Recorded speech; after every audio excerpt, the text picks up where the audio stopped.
अस्सलाम वालेकुम। गुज़िश्ता दिनों इसराइल की सिक्योरिटी फोर्सेस और फ़लस्तीन के मुसलमानों के दरमियान कुछ तनाज़ात पैदा हुई, जिसकी वजह से इसराइल की सिक्योरिटी फोर्सेस ने फ़लस्तीन के मुसलमानों को और मस्जिद अक़सा को काफ़ी नुकसान पहुंचाया। वीडियोस सोशल मीडिया पर वायरल हुई, आप लोगों ने देखी होंगी।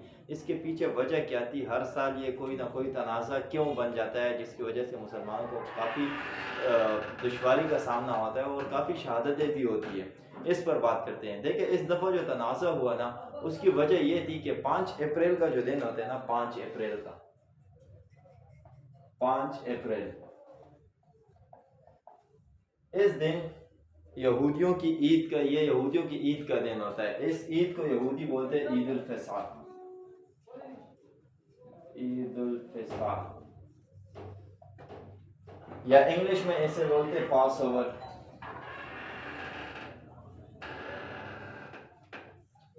इस दिन यहूदियों के ईद का दिन होता है और ये दिन यहूदी इसलिए मनाते हैं ईद के तौर पे कि बनी इसराइल, जो कि यहूदियों के आबा व अजदाद है, बनी इसराइल, इनको फ़िरौन से निजात मिली थी। वाक़या तो आपने सुना ही होगा, मूसा अलैहिस्सलाम जब अपनी कौम के साथ दरिया नील क्रॉस कर गए, पीछे फ़िरौन का लश्कर आया और जब दरिया नील के बीचों बीच पहुँचा तो अल्लाह के हुक्म से दोनों तरफ से पानी आया और फ़िरौन उस दरिया नील में गर्क हुआ।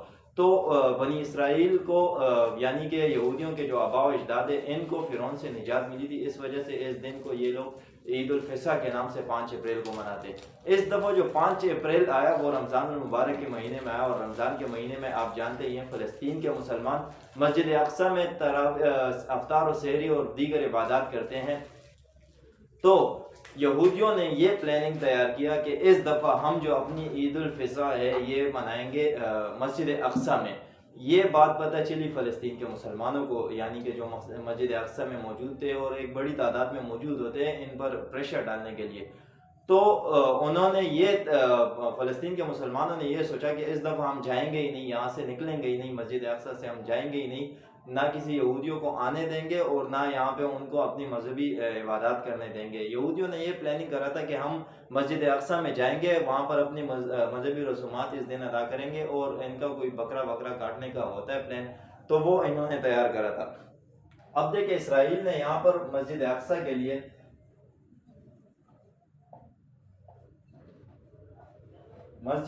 के लिए इसराइल की एक जो है ना, इन्होंने एक वो बनाई हुई है, मस्जिद अक़सा की एक पॉलिसी बनाई है। मस्जिद अक़सा में मुसलमान आ सकता है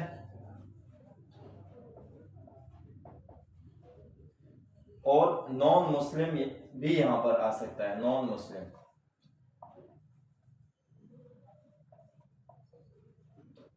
लेकिन फर्क सिर्फ इतना है कि यहाँ पर मुसलमान इबादत कर सकता है मस्जिद अक़सा में, जबकि नॉन मुस्लिम यहाँ पर इबादत नहीं कर सकता। बात यह है कि जब इबादत नहीं कर सकता तो आने का मकसद क्या है? यही तो सबसे बड़ी प्लानिंग है इनकी कि हर साल कोई ना कोई तनाज़ा बनाना होता है इनको और यहाँ पर आके जो है ना कोई पंचायत बना देते हैं, जिसकी वजह से मुसलमान दर्जनों के हिसाब से शहीद हो जाते हैं। इस दफ़ा भी कुछ सीन इसी तरह इन्होंने तैयार किया कि मस्जिद अक़सा में हम जाएंगे और अपनी मजहबी इबादत, इसमें मजहबी रसूमात जो थे इनके, वो अदा करेंगे 5 अप्रैल को। लेकिन फ़लस्तीन के मुसलमानों ने इस पर एक्शन लिया और कहा कि हम यहाँ से जाएंगे ही नहीं, इनको आने ही नहीं देंगे और कोई एक्टिविटी नहीं होगी इनकी।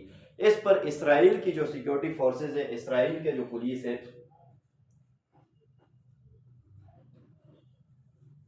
इसराइल पुलिस, ये फ़लस्तीन के मुसलमानों के पास आती है और कहती है कि देखिए, आप अपनी जो है ना अफ्तारी वगैरह करके यहाँ से चले जाए।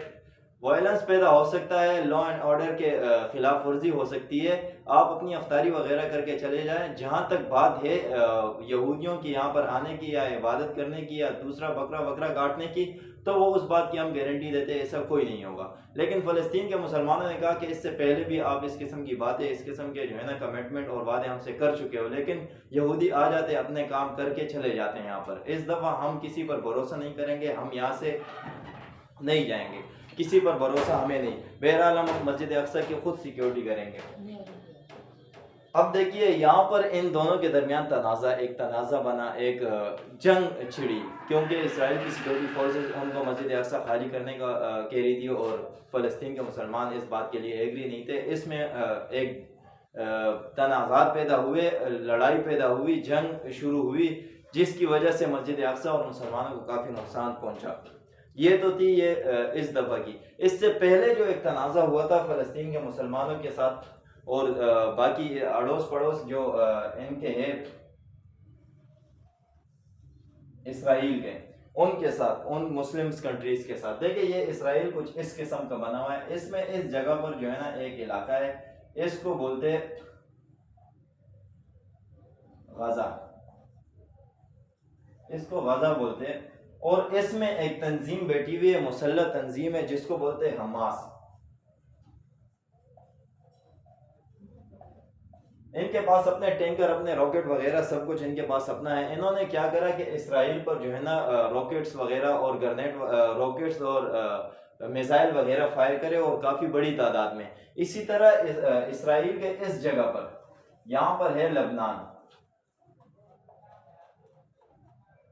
लबनान ने भी जो है ना एक साथ इन पे जो है ना मिसाइल और रॉकेट वगैरह फायर करे। इसकी जवाबी कार्रवाई में इसराइल ने क्या करा कि इन पर एयर स्ट्राइक करा, एयरफोर्स के जरिए इन पर जो है ना रॉकेट फेंके और मिसाइल फेंके, जिसकी वजह से काफ़ी मुसलमान शहीद हुए, यहाँ पर लबनान में भी और गजा में भी। बात यह है कि उन्होंने भी तो स्ट्राइक करे थे, उन पर मिसाइल फेंके थे, लेकिन इसराइल में कोई शहीद क्यों, इसराइल में कोई मुर्दार क्यों नहीं हुआ? कोई यहूदी हमने नहीं सुना कि कोई यहूदी उसमें मुर्दार हुआ। उसकी वजह देखे क्या है, इसराइल का सिक्योरिटी सिस्टम क्या है, डिफेंस सिस्टम क्या है। इनके पास एक डिफेंस सिस्टम है जिसका नाम है आयरन डोम सिस्टम। ये कुछ इस, जिस इलाके में इन्होंने मुख्तलिफ इलाकों में ये जो है ना आयरन डोम सिस्टम अपना इंस्टॉल करा हुआ है, ये सेफ्टी कैसे करता है उस इलाके की। जैसे ही जो है ना कोई मिसाइल वगैरह उस इलाके की तरफ आता है, सबसे पहले तो उस इलाके में जो है ना सायरन बजता है। वो सायरन जो है ना वहाँ की जो आवाम है, जो यहूदी है, उनको अलर्ट कर देते हैं कि कोई ना कोई खतरा है। और यहाँ से इनकी तरफ से जो है ना, जैसे कि यहाँ से कोई अगर मिसाइल आता है तो इनकी तरफ से जो है ना भी एक मिसाइल उठता है, ये आयरन डोम सिस्टम की वजह से, जो कि पूरा कंप्यूटर से कनेक्टेड है। और ये मिसाइल हवा में ही इसको जो है ना इसके साथ टकरा के तबाह कर देते हैं, हवा में ही इसको नीचे आने ही नहीं देता। इसको आयरन डोम सिस्टम कहते हैं। ये इतना स्ट्रॉन्ग इन्होंने अपनी जो है ना मतलब अपनी कौम को सेफ्टी दी हुई है। इस वजह से इनको कोई इनको जो है ना कोई नुकसान उठाना नहीं पड़ता। अब देखिए इसकी वजह क्या है। इसकी वजह ये नहीं, इसका हल क्या है। इसका हल ये नहीं कि मुसलमान वीडियोस देखे सोशल मीडिया पर जज्बात में आ जाए कि इसराइल की तो ऐसी की तैसी, इसराइल को हम ये कर लेंगे, वो कर लेंगे। अगर 2-4 दिनों बाद वही वीडियो सोशल मीडिया से गायब हो जाए तो ये अल्लाह अल्लाह खैर से अल्लाह टंडे हो जाते, फिर ना कोई इसराइल याद रहता है, ना कोई फ़लस्तीन और ना कोई फ़लस्तीन के मुसलमान।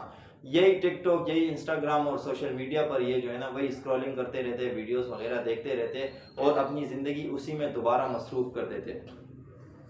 देखिए इसका मुसलमान अगर चाहता है ना, या मुसलमान या पाकिस्तानी कौम या कोई भी मुस्लिम्स अगर ये चाहता है कि इस ज़मीन पर अल्लाह का निज़ाम कायम हो जाए और अल्लाह के रसूल का निज़ाम कायम हो जाए, शरीयत का निज़ाम कायम हो जाए, तो सबसे पहले जो ज़रूरी चीज़ है, इनको खुद ये चीज़ें सीखनी होगी।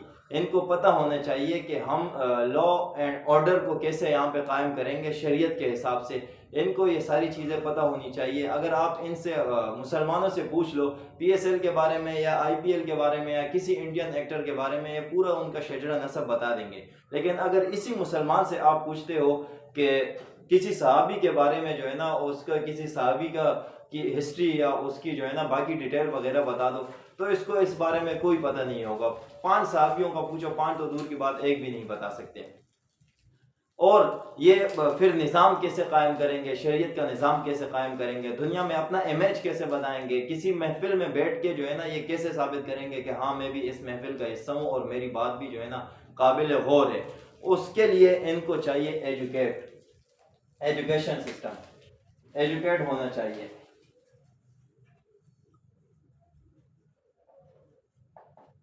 इनको एजुकेशन हासिल करना चाहिए, तालीम। और तालीम जो है ना मुसलमानों का इंतहाई कमज़ोर है, इसमें इंतहाई वीक है, इंतहाई कमज़ोर है। इनको सिर्फ इनकी नज़र में तालीम ये है कि किसी यूनिवर्सिटी से डिग्री लो, उसके बाद जो है ना बस हो गए आपका तालीम, या किसी अच्छे नंबरों के साथ पास हो जाओ, एडमिशन लो, उसके बाद टिकटॉक वगैरह पे आ जाओ, ये स्क्रॉलिंग करते रहो और आखिर में डिग्री लेके, ये इनकी नज़र में ज़्यादा से ज़्यादा तालीम है। इस तरह नहीं होगा। अगर आपको निज़ाम कायम करना है, सबसे पहले आपको खुद जानना पड़ेगा।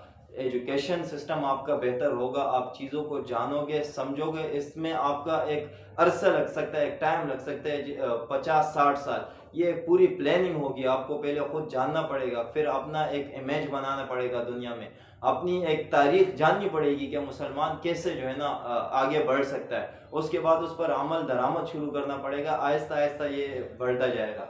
इसराइल की अगर हम बात करें, इसराइल इसी तरह आगे बढ़ा है। पिछले अगर आप इनके जो है ना, जब से ये इसराइल बना हुआ है, एक छोटा सा मुल्क बना था, आज इतनी बड़े रकबे में ये बैठा हुआ है इसराइल। इन्होंने ऐसे 10 साल नहीं गुजारे जिसमें इन्होंने जंगें ना की हो, मुख्तलिफ किस्म की जंगें की है। और आज तो टेक्नोलॉजी का दौर है, जज्बात का दौर ही नहीं है। मुसलमान वीडियोस देख के जो है ना जज्बाती हो जाते हैं। देखिए, इंसान के जो जज्बात है ना, ये इंसान को ड्राइव नहीं कर सकते, ये इंसान को चला नहीं सकते। जज्बाती होकर आप वक्ती तौर पर जो है ना जो फैसले करते हो, उस पर आपको बाद में ज़रूर पछताना होता है। जज्बाती होना मसले का हल नहीं है। मसले का हल ये है कि आप चीज़ों को समझो।